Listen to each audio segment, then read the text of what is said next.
We're starting our last section here.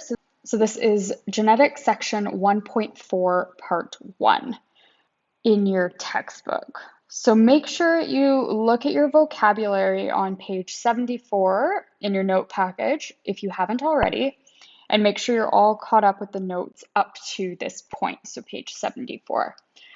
This is the last section overall, so awesome, congratulations, you're almost at the end of biology here. Okay, so today's lesson is going to start with genetically engineered organisms as well as recombinant DNA. So a genetically modified organism, short GMO, is an organism or microorganism whose genetic material has been altered to contain a segment of DNA from another organism. So it doesn't matter how big or small the organism is, but it contains an altered segment of DNA from another organism. Modern recombinant DNA technology enables the stitching together of pieces of DNA regardless of the source of the pieces. It doesn't matter where your pieces of DNA come from.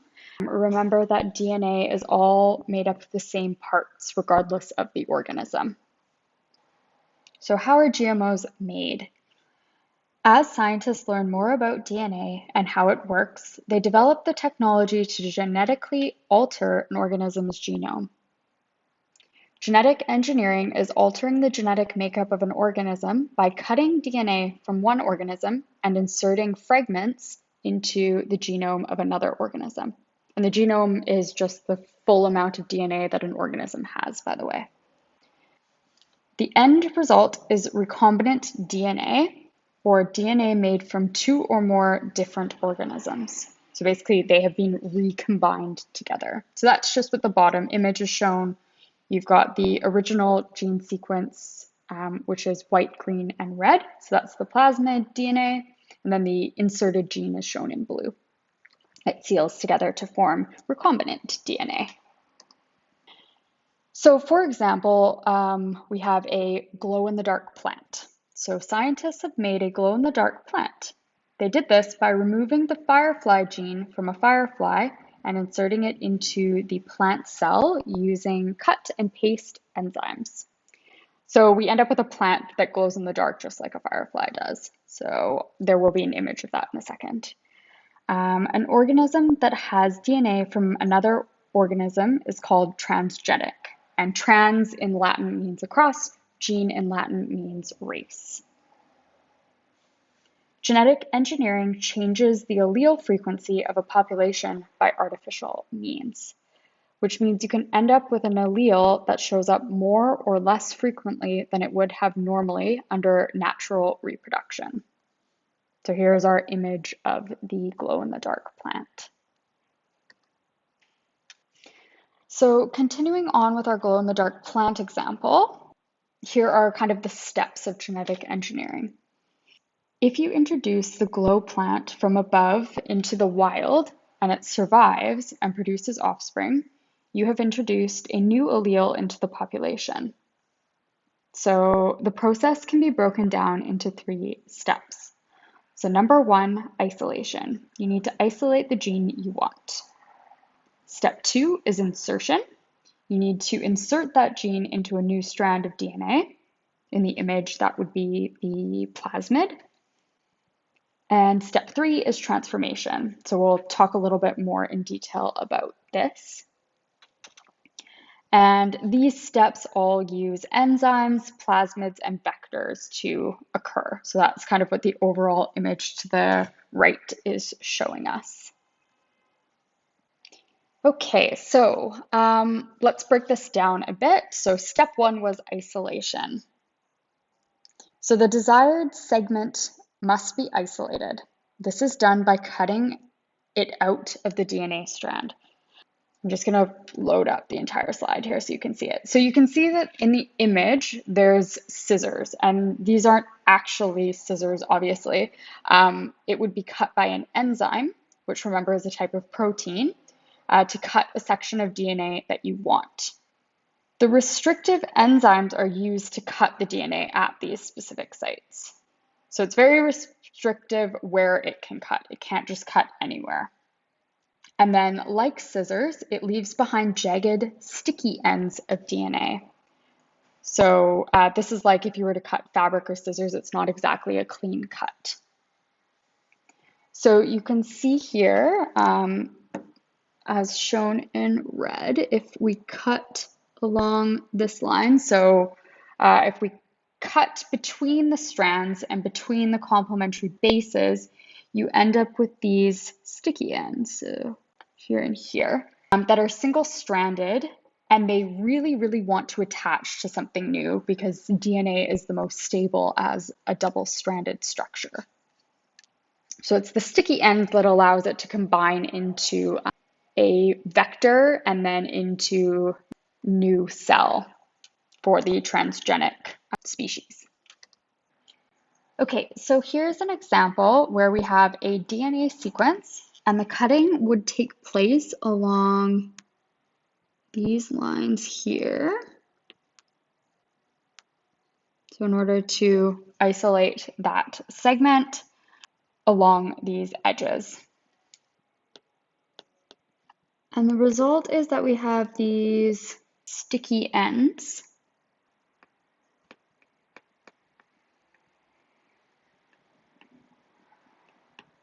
Which means it wants to bind. So you have these sticky ends that really want to bind to something else and become double-stranded. So these bases are not paired and they just want to be paired in with something to make them double-stranded again. So that's all these sticky ends are referring to. Okay, so step 2 is insertion. Next, the DNA segment is put into a vehicle known as a vector that will transmit the DNA to the host cell.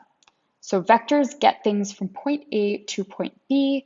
Think of like a car but on a really, really, really tiny scale. A vector can be a bacterium or a virus, a pipette, which is just a teeny tiny dropper, or it can be a metal bullet covered with DNA. A common vector in bacteria is called a plasmid. So you'll see that most of the examples we show you involves utilizing a plasmid. So a plasmid is a separate little ring of DNA present within the bacterium. So it doesn't actually interfere with the bacterium's own DNA. This ring can be inserted into a new cell where it can go to work. The vectors do the dirty work in that they insert the DNA into the host genome. So essentially, you do not want to disrupt the new host cell by cutting because you don't want to damage the cell that you're trying to get the new DNA into. So this is why we use and do the cutting on the plasmid instead.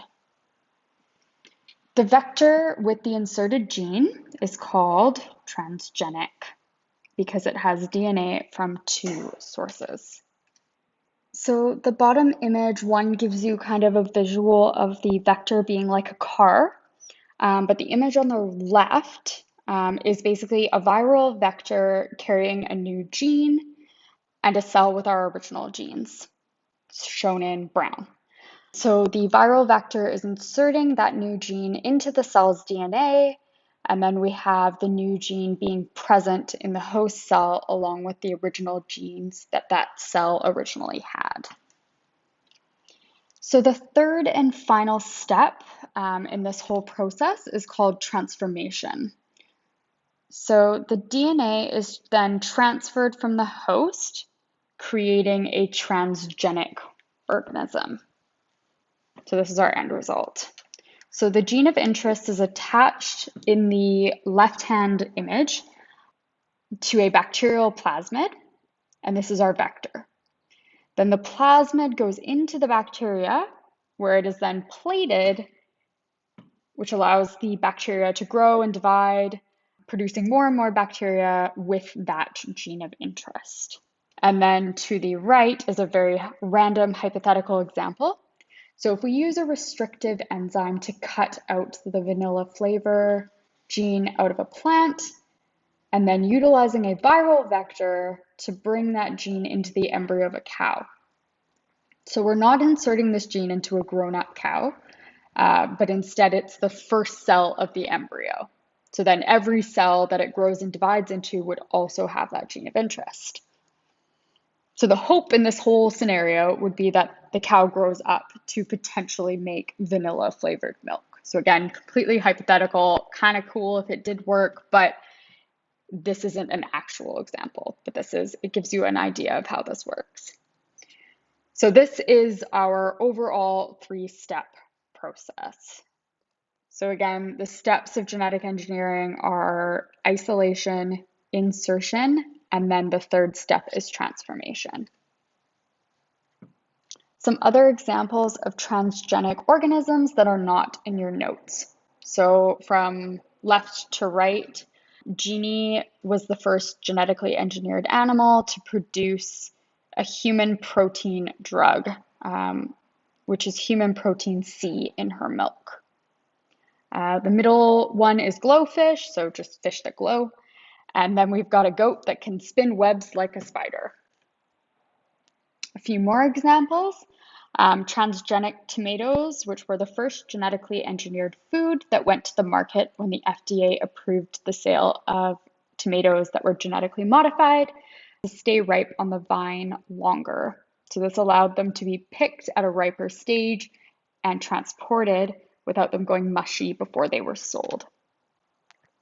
To the right are chickens that have been genetically engineered to not have feathers to make them easier for slaughter. So kind of disturbing, but the genetic change itself of being able to make featherless chickens is quite interesting.